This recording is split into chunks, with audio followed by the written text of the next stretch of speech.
So Canada just officially announced they're walking away from the United States. A joint statement from Ottawa released less than an hour ago confirms what many thought was impossible. Canada is severing key economic and diplomatic ties with America, and Warren Buffett, the Oracle of Omaha himself, just broke his decades-long silence on geopolitical matters with a statement that's sending absolute shockwaves through Washington, Wall Street, and financial markets worldwide. It's honestly hard to believe this is happening, but the Canadian government, working with major international partners, just executed what experts are calling the most dramatic realignment in North American relations since the founding of both nations. And trust me, when you hear what Buffett said about the future of the US-Canada relationship and what it means for your investments, your job, and the entire North American economy, you'll understand why this changes absolutely everything. This isn't just about two neighbors having a disagreement.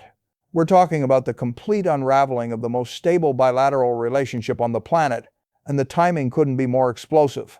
The announcement came at 2:47 p.m. Eastern Time today, and within minutes, the Canadian dollar surged, the US stock market stumbled, and political leaders on both sides of the border scrambled to respond.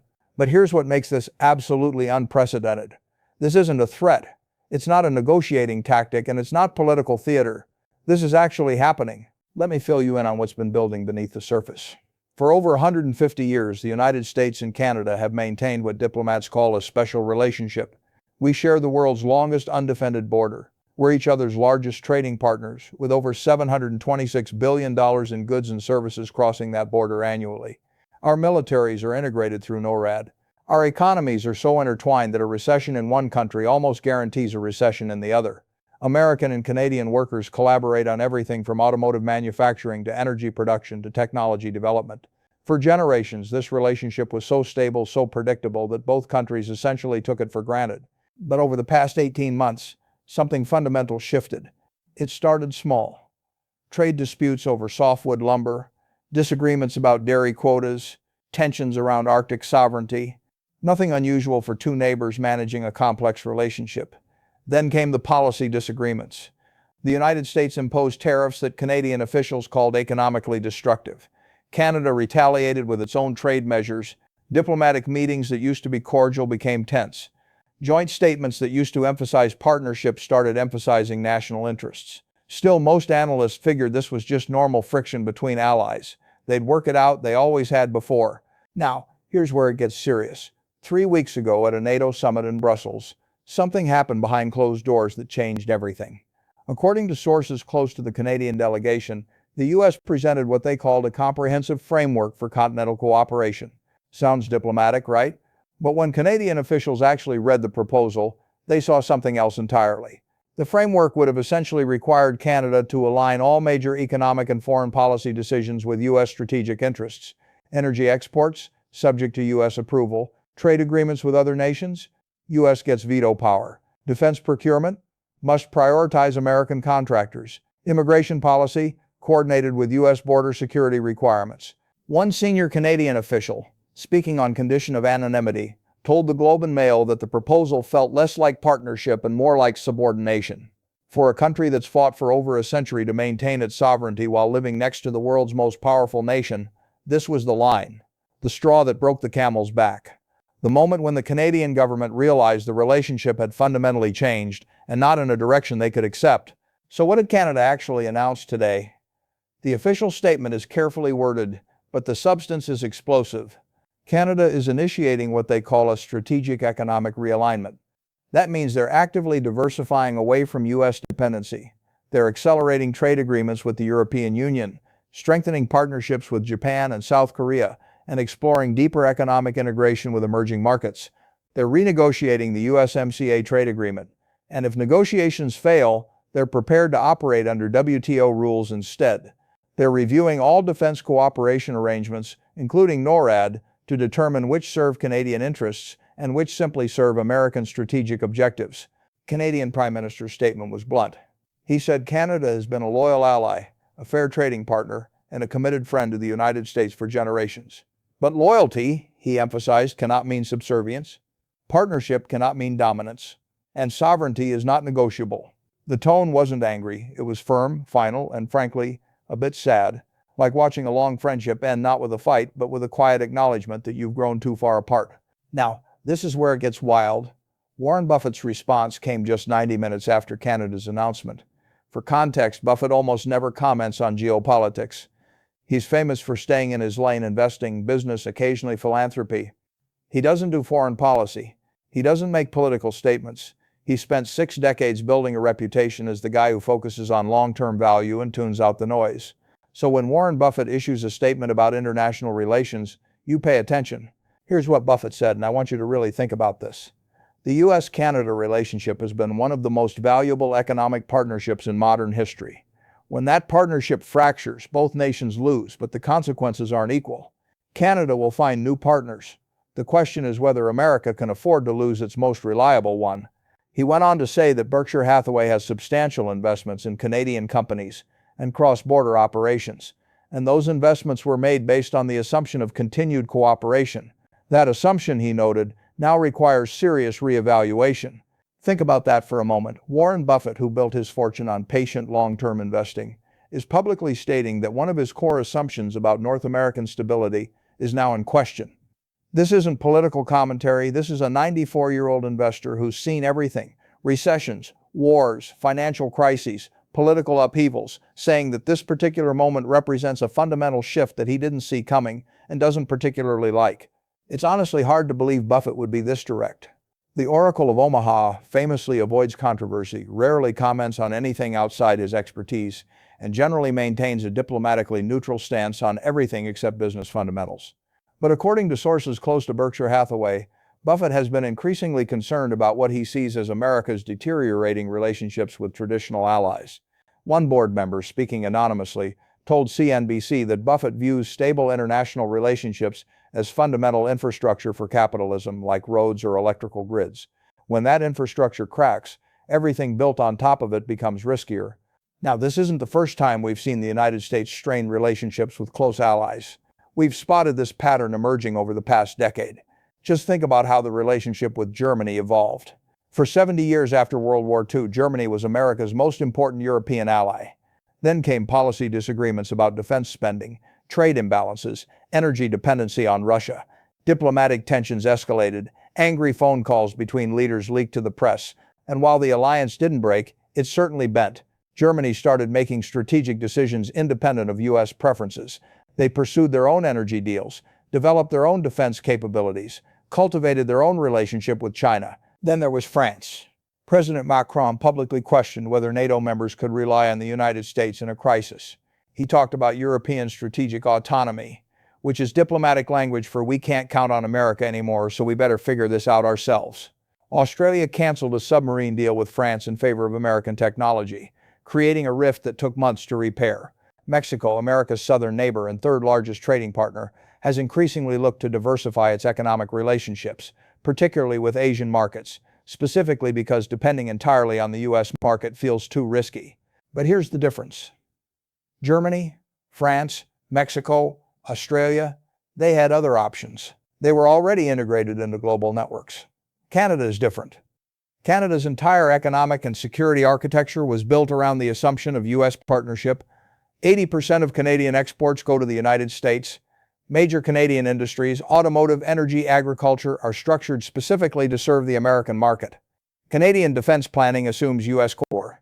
For Canada to walk away from that relationship isn't just difficult, it's economically painful and strategically risky.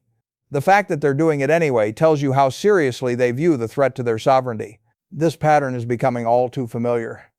The United States takes a relationship for granted, assumes the other country needs America more than America needs them, pushes for concessions that feel less like negotiation and more like ultimatums, and then acts surprised when the other country starts looking for alternatives.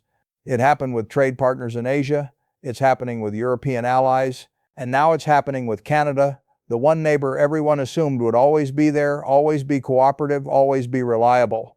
And you can see this pattern playing out in real time across multiple dimensions.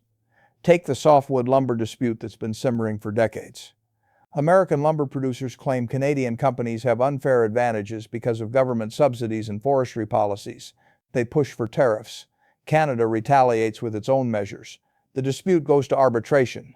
Canada usually wins on the merits, but by then the political damage is done and new tariffs get imposed anyway. The dairy dispute follows a similar trajectory. Canada maintains supply management for its dairy industry, which means quotas and price supports that protect Canadian farmers. The U.S. dairy industry wants access to that Canadian market. Fair enough, that's standard trade negotiation. But when Canada says no, the response isn't let's find a compromise. It's you're violating free trade principles and we're going to punish you. From the American perspective, this is about enforcing rules. From the Canadian perspective, it's about sovereignty, the right to structure their own agricultural sector in ways that work for Canadian farmers and Canadian consumers. Then there's the Arctic. For most of history, the Arctic was frozen, remote, and strategically irrelevant. Climate change is changing that calculation rapidly. As ice melts, new shipping routes open up. The Northwest Passage through Canadian Arctic waters could become a major commercial route.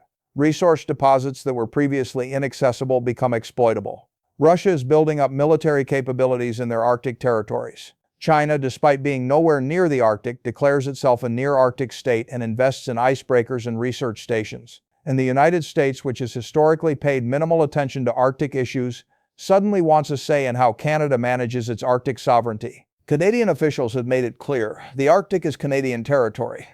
The Northwest Passage, if it becomes navigable, is Canadian waters. Period. But American strategic planners see it differently.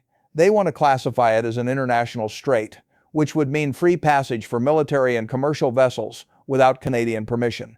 For Canada, this isn't just about navigation rights, it's about who controls a massive portion of Canadian territory at a time when that territory is becoming increasingly valuable and strategically important. The fact that America, Canada's closest ally, is the country pushing hardest against Canadian sovereignty claims tells you everything about how the relationship has evolved. So, what triggered this specific decision? According to reporting from the Toronto Star, the final breaking point came 10 days ago during a private meeting between senior U.S. and Canadian officials in Washington. The Americans presented what they described as non-negotiable security requirements.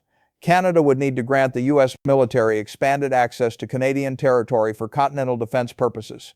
Canadian immigration policy would need to align with U.S. border security objectives. And here's the kicker. Canadian energy exports would be subject to U.S. government approval to ensure national security interests. For the Canadian delegation, this wasn't partnership. This was one country dictating terms to another. One participant in the meeting later told reporters that the U.S. officials seemed genuinely confused by Canadian objections. In their view, they were offering Canada protection and market access in exchange for reasonable cooperation. What they didn't seem to understand or didn't care about was that from the Canadian perspective, this looked like the slow erosion of everything that makes Canada an independent nation. The Canadian government's initial response was to try negotiation.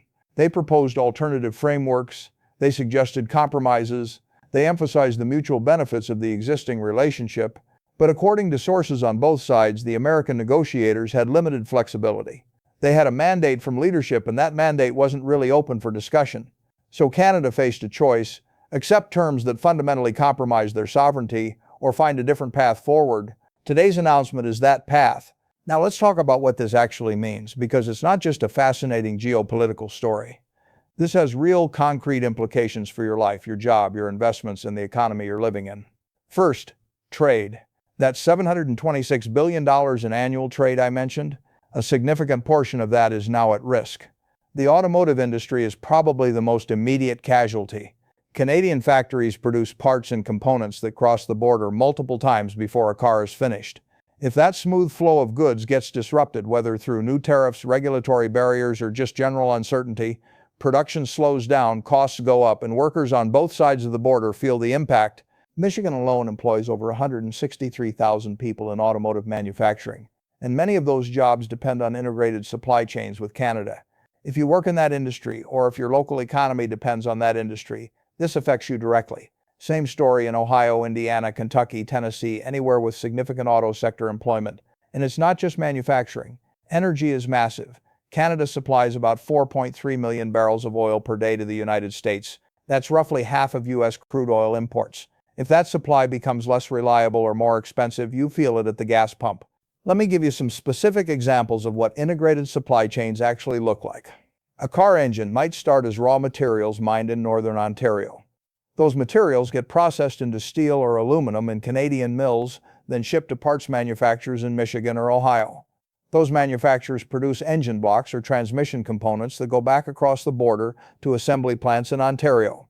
The finished engines then cross back into the United States for installation in vehicles assembled in Kentucky or Tennessee. That's 4 or 5 border crossings for a single component, and it happens because decades of cooperation made the border essentially invisible for manufacturing purposes. When that smooth flow gets disrupted, even slightly, the entire system becomes less efficient. A new inspection requirement adds 3 hours to shipping times. A tariff adds 8% to component costs. Suddenly, a just-in-time supply chain that was optimized for minimal inventory becomes fragile. Plants shut down because they're waiting for parts. Workers get sent home. Orders get delayed. Customers get frustrated. And companies start asking whether they should restructure their supply chains entirely, maybe source from Mexico instead, or maybe bring production back to the United States at significantly higher cost. The construction industry faces similar challenges. Canadian softwood lumber accounts for about 1/3 of the U.S. lumber market. Home builders depend on that supply, particularly because U.S. forests can't sustainably provide enough lumber to meet American demand. When tariffs hit Canadian lumber, construction costs rise. A house that would have cost $350,000 to build now costs $368,000. That might not sound dramatic, but for a family at the margin of affordability, that $18,000 difference is the difference between homeownership and continued renting. Multiply that across hundreds of thousands of potential home buyers, and you've got a significant drag on housing markets, construction employment, and economic growth. Agriculture is another huge sector. The United States exports $25 billion in agricultural products to Canada annually. American farmers depend on that market. If Canada redirects its food imports toward Europe or Asia, which they're already discussing, that's $25 billion in agricultural revenue at risk. For farmers in the Midwest who are already dealing with thin margins and volatile commodity prices, losing access to the Canadian market could be devastating. Think about every time you fill up your car, buy groceries, or purchase anything made in North America. The integrated US-Canada economy is invisible until it stops working, and then you notice it everywhere. The energy relationship deserves deeper examination because it's so critical and so complex. Yes, Canada sends 4.3 million barrels of crude oil per day to the United States, but it's not just about volume, it's about the type of oil and the infrastructure that's been built specifically to handle it. Canadian oil from the tar sands is heavy crude, which requires specific refinery configurations to process. American refineries, particularly in the Midwest and Gulf Coast, invested billions of dollars to handle heavy Canadian crude specifically. Those refineries can't just switch to light crude from Texas shale fields without expensive modifications. So when Canadian supply becomes uncertain, it's not simply a matter of finding replacement barrels. It's about whether existing infrastructure can even use those replacement barrels. Natural gas is even more integrated. Pipelines connect Canadian gas fields directly to American distribution networks. When cold weather hits the Northeast or Midwest, Canadian gas heats millions of American homes. There's no easy alternative supply for that volume. You can't just ship liquefied natural gas from Texas to New York fast enough to replace pipeline flows from Canada. Building that alternative infrastructure would take years and cost hundreds of billions of dollars. In the meantime, if US-Canada relations deteriorate to the point where energy flows become politicized, American consumers in cold climates are vulnerable in ways they probably don't even realize. Electricity is similarly interconnected. The electrical grids of both countries are integrated through dozens of cross-border transmission lines. Canadian hydroelectric power generated in Quebec helps keep the lights on in New York and New England. Power generated in Manitoba flows to Minnesota and Wisconsin. This integration makes both grids more stable and more efficient, but it also creates dependencies. If those connections become less reliable or less cooperative, both countries need to invest in redundant capacity, which means higher electricity costs for consumers and businesses. If you're planning to retire in the next decade, this affects your 401k. Many American investment portfolios include Canadian companies, banks like Royal Bank of Canada and Toronto-Dominion, energy companies like Enbridge and Canadian Natural Resources, retailers like Lululemon. Those companies performed well partly because they had reliable access to the massive U.S. market. If that access becomes uncertain, their stock prices reflect that uncertainty. Berkshire Hathaway's portfolio includes significant Canadian exposure, which is precisely why Buffett's statement today was so pointed. He's watching investments he made under one set of assumptions now operating under completely different conditions. For anyone who heats their home with natural gas, Canadian supply is critical. Canada provides about 95% of U.S. natural gas imports. If that flow gets disrupted, or if Canada decides to prioritize exports to Asia where prices are often higher, American consumers could face significantly higher heating costs. We're not talking about inconvenience. We're talking about families in cold climates having to choose between heating their homes adequately and paying other bills. Here's where the numbers get really concerning. Economic modeling from the Peterson Institute estimates that a significant deterioration in U.S.-Canada trade relations could reduce U.S. GDP by 0.3 to 0.5% annually. That might not sound like much, but in a $25 trillion economy, that's $75 to $125 billion in lost economic output every single year. That's not abstract economic theory. That's real jobs, real wages, real businesses that don't get started or don't survive. Then there's the defense and security dimension, which most people don't think about because it's worked so seamlessly for so long. NORAD, the North American Aerospace Defense Command, has protected the continent since 1958. It's a fully integrated U.S.-Canadian military operation. Radar installations across the Canadian Arctic provide early warning of any missile or aircraft approaching North America.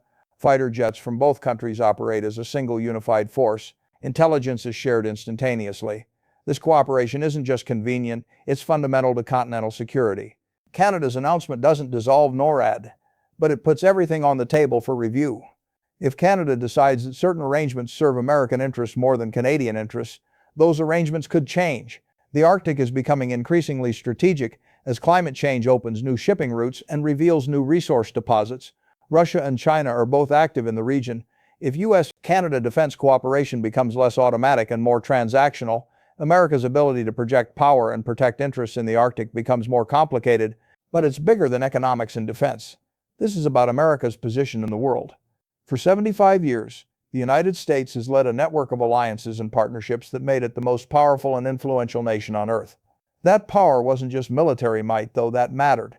It was also the power that comes from being the center of a system, the nation that everyone else oriented themselves around.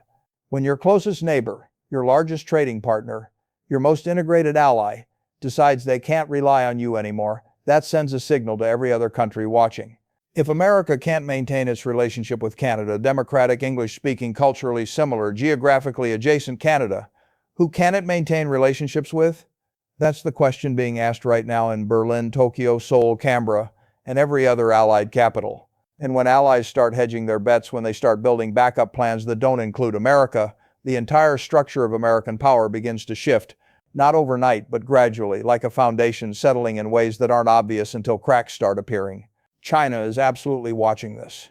For years, Chinese strategists have argued that American alliances are fragile, that America takes its partners for granted, that eventually those partners will seek alternatives.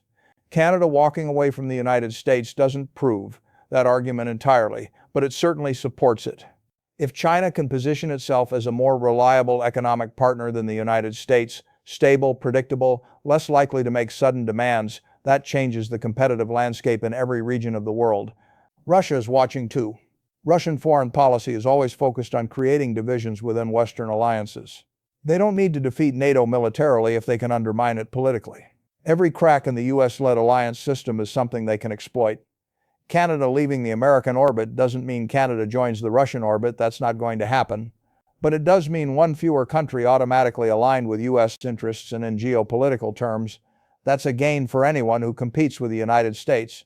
Europe is watching with particular interest.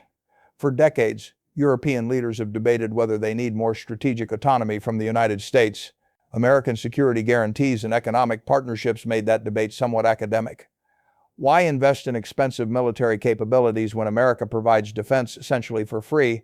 Why risk trade disputes when the U.S. market is so lucrative? But Canada's announcement changes that calculation. If America's treatment of its closest, most reliable ally is this transactional, this demanding, this indifferent to sovereignty concerns, what does that mean for European allies who are geographically distant and sometimes politically difficult? Japan and South Korea face similar questions. Both countries host substantial American military presence. Both countries structure significant portions of their defense and foreign policy around the U.S. alliance. Both countries have occasionally chafed under what they see as American high-handedness, but they've stuck with the alliance because the alternative seemed worse. If Canada, democratic, wealthy, stable Canada, concludes that partnership with America has become unsustainable, what conclusions should Tokyo and Seoul draw about their own relationships? Australia presents an interesting case study. Like Canada, Australia is a resource-rich country with a relatively small population, historically aligned with the United States and the broader Western alliance. But Australia is also geographically close to China and deeply integrated into Asian economic networks. Australian strategists have spent years trying to balance economic engagement with China against security alignment with the United States. Canada's decision to diversify away from U.S. dependence might embolden Australian voices who argue for similar hedging strategies. Even countries that aren't formal U.S. allies are taking notes. If you're a mid-sized power trying to navigate between American and Chinese spheres of influence, Canada's move suggests that betting everything on the American relationship might be riskier than previously thought. Maybe you need multiple partnerships. Maybe you can't afford to become as dependent on the U.S. market as Canada became. Maybe sovereignty concerns need to be defended more vigorously, even at economic cost, because once you compromise sovereignty, you may never get it back. So what happens next? In the short term, expect volatility. Financial markets hate uncertainty, and this is about as uncertain as it gets. You'll see fluctuations in currency values, stock prices, commodity prices. Companies that depend on cross-border supply chains will need to reassess their operations. Some will adapt quickly, others will struggle. Workers in affected industries will feel the anxiety first, that sense that something fundamental about their economic security just became less certain. In the medium term, both countries will try to adapt. Canada will accelerate its trade diversification. They'll pursue deeper integration with Europe, strengthen ties with Asian markets, possibly explore partnerships in Latin America. It won't be easy.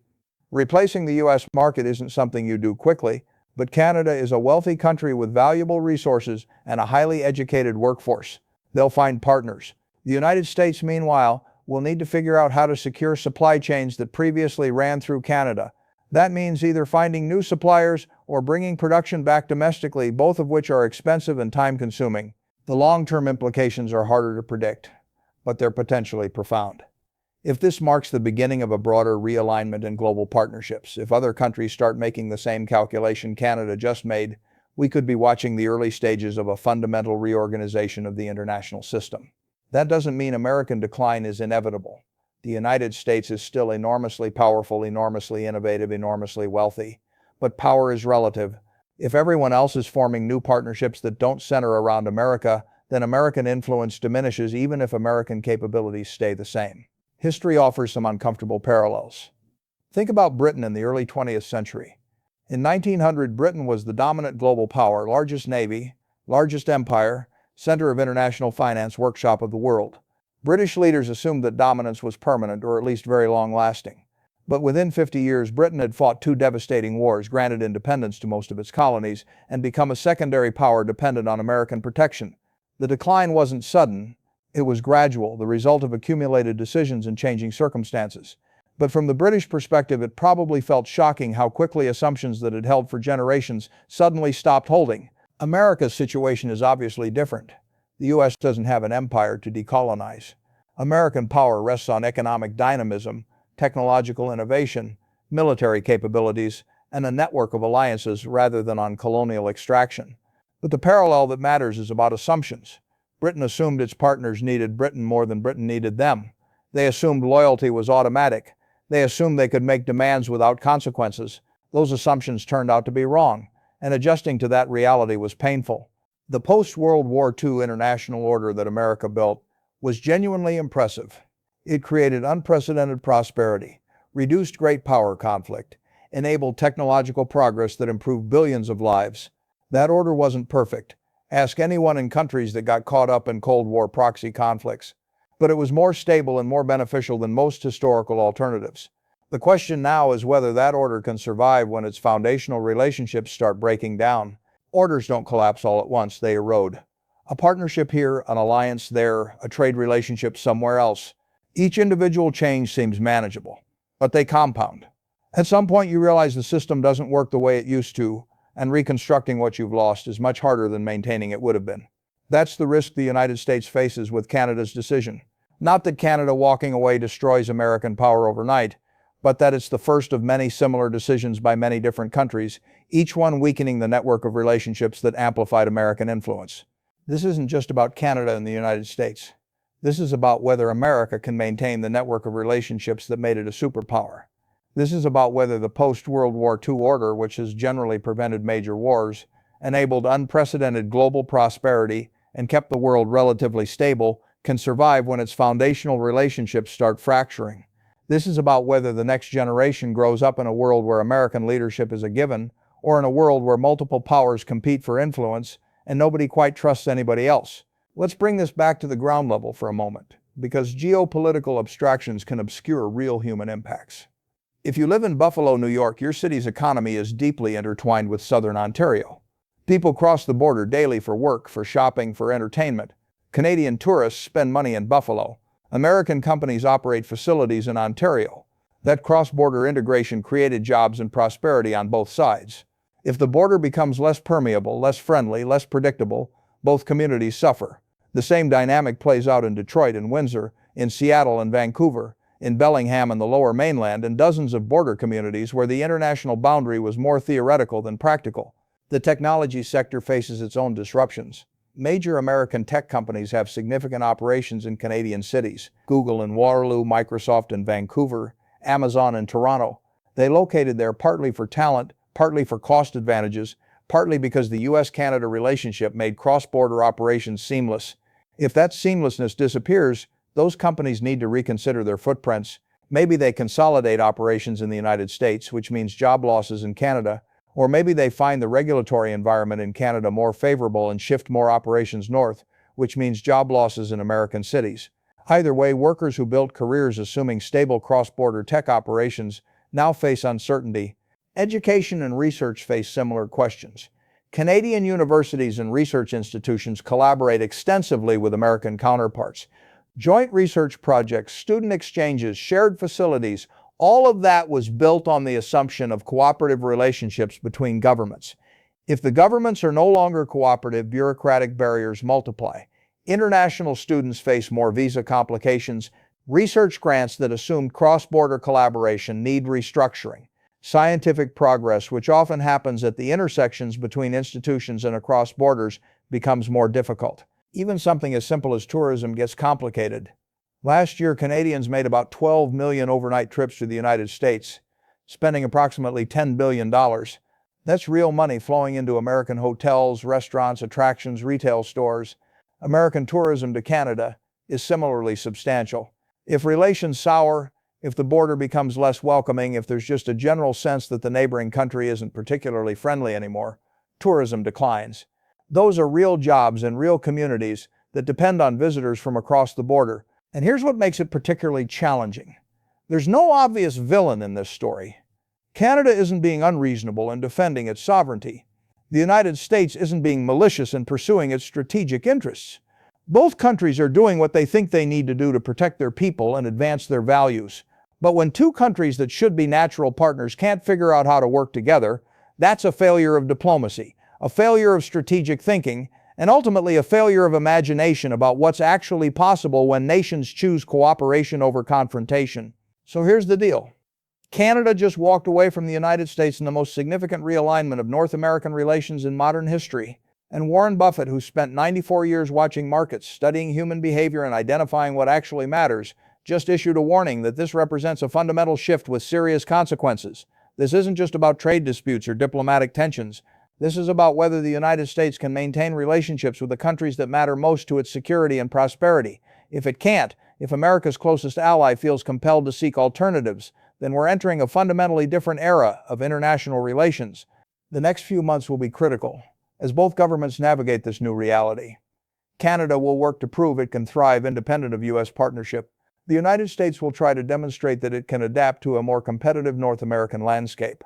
Other countries will watch carefully, drawing conclusions about what America's treatment of its closest ally says about how reliable a partner America actually is. Businesses will adjust strategies, investors will reprice risk, workers will wonder what this means for their jobs and their futures. Keep an eye on this. Things are just heating up. The stakes have never been higher, the implications broader, and the outcome more unpredictable. We're watching something that future historians might point to as the moment when the international order that shaped the last 75 years began its transformation into something new. Whether that new order is more stable or less stable, more prosperous or less prosperous, more peaceful or less peaceful, that depends on choices being made right now by leaders in Ottawa, Washington, and capitals around the world. And those choices will shape your life, your children's lives, and the kind of world we all live in for decades to come.